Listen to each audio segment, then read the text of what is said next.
Assalamualaikum warahmatullahi wabarakatuh. Perkenalkan, nama saya Lailatul Nur Faiza, kelas Akuntansi Syariah 1, NIM 2011 05030006. Di sini saya akan menjawab soal pengauditan untuk memenuhi tugas UTS. Soal yang pertama yaitu jelaskan apa yang dimaksud resiko bawaan, resiko pengendalian, dan resiko deteksi, serta hubungkan di antara resiko-resiko tersebut. Yang pertama yaitu resiko bawaan. Resiko bawaan merupakan kerentanan asersi terhadap salah saji yang material dengan mengasumsikan bahwa tidak ada pengendalian yang berhubungan. 2. Resiko pengendalian. Resiko pengendalian merupakan resiko bahwa suatu salah saji yang material yang akan terjadi dalam asersi tidak dapat dicegah atau dideteksi secara tepat waktu oleh pengendalian perusahaan. 3. Resiko deteksi. Resiko deteksi merupakan resiko bahwa auditor tidak dapat mendeteksi salah saji yang material dalam suatu perusahaan. Resiko ini merupakan fungsi keefektifan prosedur audit dan aplikasinya oleh auditor. Nah, hubungan antara resiko-resiko tersebut yaitu untuk mengurangi resiko audit pada tingkat rendah yang dapat diterima. Dibutuhkan resiko deteksi yang dapat diterima cukup rendah saat resiko bawaan dan pengendalian cukup tinggi.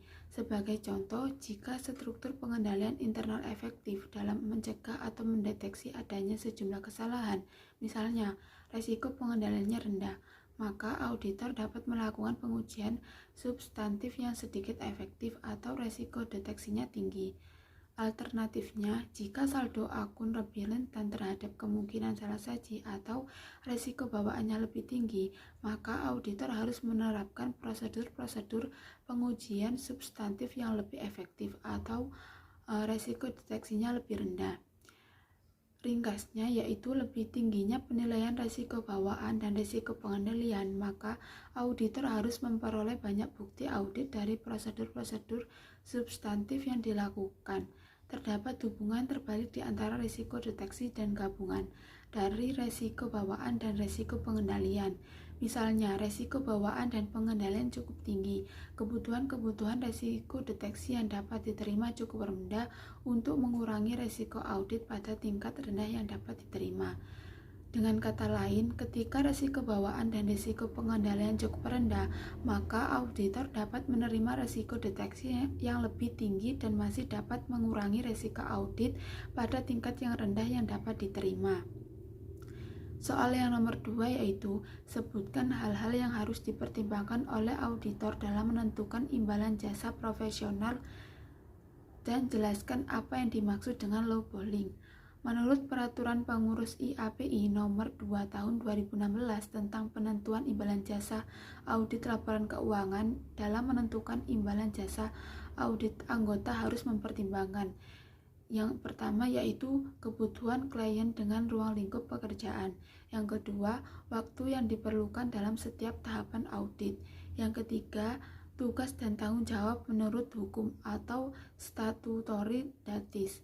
4. Tingkat keahlian atau level of expertise dan tanggung jawab yang melekat pada pekerjaan yang dilakukan.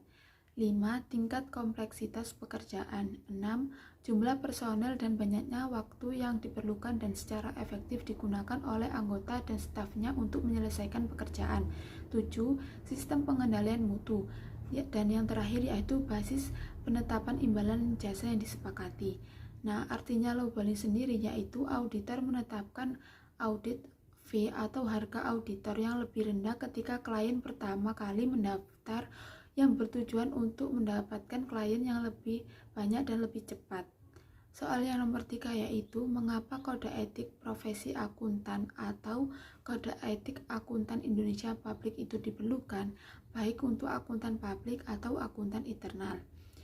Untuk meningkatkan profesi akuntan publik di Indonesia, terutama dalam meningkatkan kompetensi, kualitas, daya saing, dan profesionalisme akuntan publik, sehingga profesi akuntan publik di Indonesia dapat selalu mengikuti dan memenuhi tuntutan perkembangan zaman.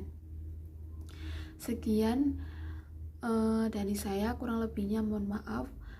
Wassalamualaikum warahmatullahi wabarakatuh.